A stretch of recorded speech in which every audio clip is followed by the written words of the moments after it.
जनाब भाईजान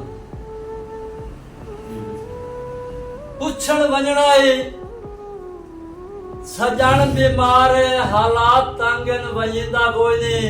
वाह क्या बात। पुछण वञणा है सजण बीमार हालात तंगन वजींदा कोई नहीं। ओ भी कासद गलेंदा रहंदा है शक नहीं उस तो तगींदा कोई नहीं। ओ भी कासद गलेंदा रहंदा है शक नहीं उस तो तगींदा कोई नहीं। देखना है संगा सोड़ा है ते वाड़ काई नहीं। संगा सोड़ा है ते वाड़ काई नहीं। ए भी दिल तू सुचींदा कोई नहीं।